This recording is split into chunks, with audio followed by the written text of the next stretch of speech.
සුබ දවසක්. මම සඳලි. මම දැන් ඉන්නේ රවුසිල් shopping center එකේ තියෙන ACH education ආයතනයේ කාර්යාලයේ ඉඳන්. මාත් එක්ක ඉන්නවා මිසස් චානකා පලිහක්කාර. ඉතින් කොහොමද මේ දවස්වල? හොඳයි සඳලි හොඳින් ඉන්නවා. ඔව්. පෙබරවාරි ඉන්ටේක් එක පටන් ගන්නව විතරයි. ඉතින් කොහොමද පෙබරවාරි ඉන්ටේක් එකේ වීසා වැදුන විදිය, වීසා ආපු විදිය කොහොමද ඒ ගැන මොකද්ද කියන්න තියෙන්නේ? ඔව් මං හිතන්නේ ෆෙබ්‍රුවාරි ඉන්ටේක් එක අපේ ලංකාවේ ස්ටුඩන්ට්ස්ලට ඉතාමත්ම සාර්ථක සහ වාසනාවන්ත සෙමෙස්ටර් එකක් කිව්වොත් මම නිවැරදි. මොකද අපි ගිය අවුරුද්ද දිහා කම්පෙයාර් කරලා බලනකොට 2024 අපිට වීසා වල ඩිලේ එකක් එක්ස්පීරියන්ස් කරන්න සිද්ධ වුණා. ඒ තුල ගිය ජූලි බැච් එකේ සමහර ස්ටුඩන්ට්ස්ලට ලංකාවෙන් ඇප්ලයි කරපු ඒගොල්ලන්ට යන්න උනේ මේ පෙබරවාරි බැච් එකේ. නමුත් මේ පෙබරවාරි වල අපි දැම්ම වීසා දිහා බැලුවම ඒ වීසා හැකි ඉතාමත්ම ඉක්මනින් ආවා. මම හිතන්නේ සමහර වීසා දවස් 3-4න් ග්‍රාන්ට් වුණා. මම මගේ පෞද්ගලික එක්ස්පීරියන්ස් එක කතා කරොත් අපිලා වීසා 200කට ආසන්න ප්‍රමාණයක් ස්ටුඩන්ට්ස් ඉන්ක්ලූඩින් ඩිපෙන්ඩන්ට්ස්ලා ප්‍රොසෙස් කරලා මේ ඉන්ටේක් එකේ 100%ක වීසා සාර්ථකත්වයක් ලබාගෙන ඉන්නේ. ඉතින් ඉතාමත්ම ලොකු කාර්යයක් ඉෂ්ට කරා. ඉතින් ඒ කාර්ය කරන්න මාස 6කටත් ආසන්න ප්‍රමාණයක් මහන්සි වුණා. ඉතින් සාර්ථකව නිම කළේ ඔක්කොම ළමයි ඕස්ට්‍රේලියාවේ විවිධ ප්‍රාන්තවල යුනිවර්සිටි වලට දැන් ඇවිල්ලා ඉන්නේ. ඉතින් සමස්තයක් වශයෙන් ගත්තම මුළු ලංකාවෙම මං හිතන්නේ වීසා වෙලාවට ඇප්ලයි කරපු හැම කෙනෙක්ගේම වීසා ඇවිල්ලා තිබ්බා. වෙලාවට ඒ ළමයි ඔක්කොම වගේ ඕස්ට්‍රේලියාවට ආවා. නමුත් මෙතනින් එහාට අපිට බලාපොරොත්තු වෙන්න බෑ මේ විදිහටම වීසා ඉක්මනට එයි කියලා. මොකද ගිය අවුරුද්දේ සඳලි DH එක අනවුන්ස් කරා මිනිස්ට්‍රියල් ඩයිරෙක්ෂන් 111 කියලා රූල් එකක් ආවා. ඒ රූල් එක තුල යුනිවර්සිටි වල වීසා 80%ක් ප්‍රොසෙස් වෙන්නේ හයි ප්‍රයොරිටි එක යටතේ සුමාන 4ක් ඇතුළත. නමුත් ඒ 80% පැන්න ගමන් වීසා එකක් ප්‍රොසෙස් වෙන්න සති 16ක් සති 18ක් දක්වා කාලයක් යන්න පුළුවන්. ඉතින් එතකොට ඒ තුලින් තවන් වෙලාවට වීසා එක දාගෙන ආවේ නැත්නම් ඕගොල්ලන්ට සමහර විට ළමයින්ට ලොකු ඩිලේ එකක් වෙන්න ඉඩ තියෙනවා ඉස්සරහට. ඉතින් තව මොනවද වෙච්ච වෙනස්කම් මේ වීසා ප්‍රොසෙස් එකේ? ගිය අවුරුද්දේ ගොඩක් චේන්ජස් ආවා. එකක් ඇවිල්ලා මම එක්ස්ප්ලেইন කරා වගේ වීසා ටර්න් අරවුන්ඩ් ටයිම් එක. ඊට අමතරව තව ලොකු වෙනස්කමක් තමයි සඳලි පෝස්ට් ස්ටඩි වීසා වලට ඇවිල්ලා ඉන්න ස්ටුඩන්ට්ස්ලට නැවත වාරයක් ස්ටුඩන්ට් වීසා එකකට යන්න බෑ. රට ඇතුලේ ඉඳලා එහෙම කරන්න ඕන නම් ඒගොල්ලෝ රටෙන් එළියට ගිහිල්ලා තමයි මේ වීසා එකට ඇප්ලයි කරන්න ඕනේ. ඉතින් මෙතනින් අදහස් කරන්නේ ඕස්ට්‍රේලියානු රජය බලාපොරොත්තු වෙන්නේ ඕගොල්ලෝ ඩිග්‍රියක් කරලා ඉවරලා ඒ වර්කින් වීසා එකේ එක්ස්පීරියන්ස් එක අරගෙන අපේ රටේ ස්කිල් ෂෝටේජ් එකට එන්න කියන එක තමයි අදහස් කරන්නේ. නැවත වතාවක් ස්ටුඩන්ට් කෙනෙක් විදිහට යන්න කියන එක නෙමෙයි. රයිට්. ඉතින් ඒක අපි දකින්න ඕනේ තාමත්ම සුබවාදී ලෙස මේ සම්බන්ධයෙන් ගොඩක් ආందోලන එක විවේචන ආවා. ඕස්ට්‍රේලියාව පිළිබඳව ඕස්ට්‍රේලියාවට ළමයි ඕනේ නෑ වගේ දේවල් සමාජයේ අධ්‍යයවල ගියා. නමුත් ඒක වැරදි මතයක්. මෙතනින් අදහස් කරන්නේ මේ රටේ ෂෝටේජ් එකක් තියෙනවා අනිවාර්යයෙන්ම. මේ රටේ ගොඩක් මයිග්‍රන්ට්ස්ලා ඉන්නවා. ඉතින් අපේ යුනිවර්සිටි වලට එන ස්ටුඩන්ට්ස්ලා ඒ යුනිවර්සිටි ප්‍රෝග්‍රෑම් ඉවර කරලා ඒ අවුරුදු දෙකේ වර්ක් එක්ස්පීරියන්ස් එක අරගෙන ඊළඟට අපේ ෂෝටේජ් එකට ඇබ්සෝබ් වෙන්න කියන එක තමයි එතනින් අදහස් කරන්නේ. ඉතින් මේ රටේ එන්න දිගු කාලයක් ලොකු ගමනක් යන්න බලාපොරොත්තු වෙන ඉන්න ස්ටුඩන්ට් කෙනෙක් මෙහාට එන්න බලාපොරොත්තු වෙනවා නම් ඒ වගේ ස්ටුඩන්ට් කෙනෙක්ට ඉතාමත්ම හොඳ චේන්ජස් තමයි මේ ගෙනල්ලා තියෙන්නේ.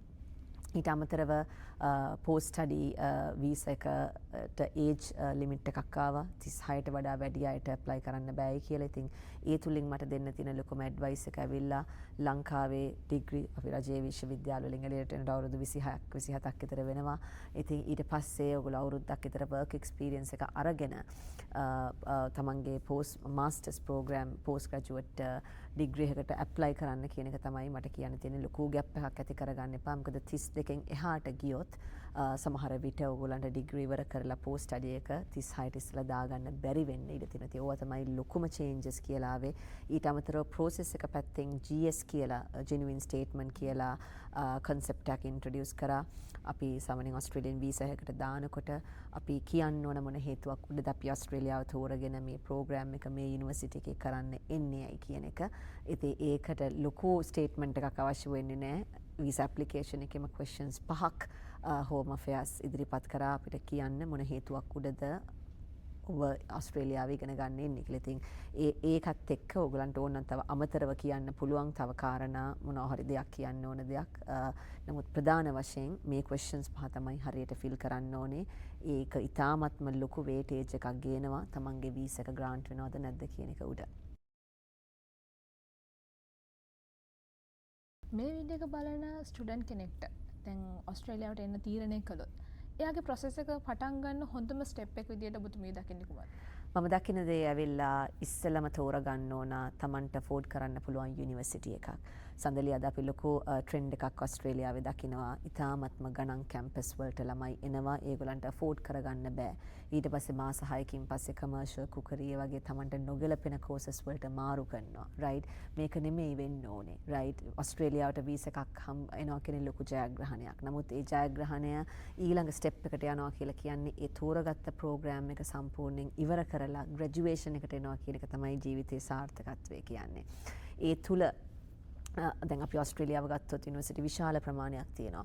කෝස් ෆීස් $22,000 සිට $55,000 දක්වා යුනිවර්සිටි තියෙනවා. ඉතින් මේ තුල තමන්ගේ බජට් එක මොකක්ද කියලා. මොකද හැම කැම්පස් එකක්ම ස්කෝලර්ෂිප් දෙනවා. ඉතින් ප්‍රධානතම පළවෙනි පියවර තමයි තමන්ට ගැලපෙන යුනිවර්සිටි එකක් තෝරගන්න තමන්ගේ මූල්‍ය තත්ත්වය අනුව. වීසා එකක් ග්‍රාන්ට් කරගන්න කියලා යුනිවර්සිටි එකක් තෝරගන්න එපා. මොකද ඊට පස්සේ ඔයගොල්ලෝ ඒ කෝස් එක මාරු කරන්න ඉඩ තියෙනවා කරගෙන යන්න බැරි වුණත්. නමුත් තමන්ගේ බජට් එක දැනගෙන අඩු කෝස් ෆී තියෙන කැම්පස් එකක් තෝරගත්තොත් බොහෝ දුරට ඒ ළමයා ඒ අවුරුදු දෙකේ ප්‍රෝග්‍රෑම් එක ඉවර කරලා ඊට පස්සේ ඊළඟට යන්න තියෙන වීසා කැටගරි එකට යන්න පුළුවන්. ඒ වගේම හොඳ ඒජන්ට් කෙනෙක් තෝරගන්න ඕන. ලංකාවේ ගොඩක් ඒජන්ට්ස්ලා ඉන්නවා. ගොඩක් සේවා බොහෝ දුරට 100%ක්ම ස්ටුඩන්ට්ස්ලාට සේවාවන් නොමිලේ ලබා දෙන්නේ. ACH Education ආයතනයත් සියලුම සේවාවන් ස්ටුඩන්ට්ස්ලාට නොමිලේ ලබා දෙන ආයතනයක්. සියලුම පහසුකම් අපි ලබා දෙනවා. ඉතින් ඊළඟ ඉන්ටේක් එක දැන් අපි මේ වෙලාවේ අයදුම් ඇප්ලිකේෂන්ස් බාර ගන්න අවස්ථාවක ඉන්නේ. ඕන ස්ටුඩන්ට් කෙනෙක්ට අපිට කන්ටැක්ට් කරන්න පුළුවන්. ඕනේ නම් මාව මුණත් කන්ටැක්ට් කරන්න පුළුවන් මගේ සිඩ්නි කාර්යාලයට. WhatsApp නම්බරය ඇවිල්ලා 0.01 61 4යි 26යි 48යි 48 නැත්නම් ලංකාවේ කාර්යාල දෙකක් තියෙනවා. කොළඹ 831 ඇතුළු කෝට්ටේ අමතන්න පුළුවන් 077 140 309 අපේ කැන්ඩි කාර්යාලය කැන්ඩි සිටි සෙන්ටර් එකේ තියෙනවා. ඉතින් ඕනම විදිහට ගොඩක් අය මට කතා කරනවා ඔස්ට්‍රේලියාවට කතා කරලා කන්සල්ටේෂන් එකක් අරගෙන ඊට පස්සේ අපේ බ්‍රාන්ච් එකට ගිහිල්ලා හම්බ වෙන්න පුළුවන්.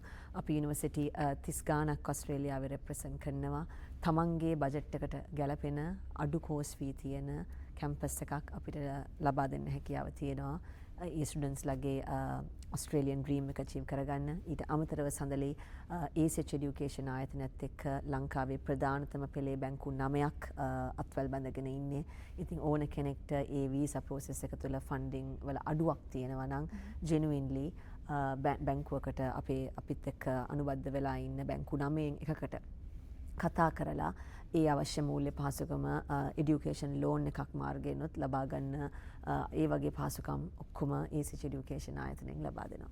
ඔව් මම හිතනවා ඊටාම වැදගත් උපදෙස් කිහිපයක් ඒ වගේම අපේ ලංකාවේ ඉන්න ළමයින්ට ඔස්ට්‍රේලියාවේ වෙලා ජීවිතේ දිනන්න ඒගොල්ලන්ට උදව් කරන ලොකු කරුණු කිහිපයක් ඔබතුමී පැවසුවා. ඉතින් ඔබතුමීට බෙහෙවින් ස්තුතියි. අපි සිඩ්නි ඔෆිස් එකේ ඉඳන් එතනින් සමුගන්නවා. Thank you. බොහොම ස්තුතියි සඳලි.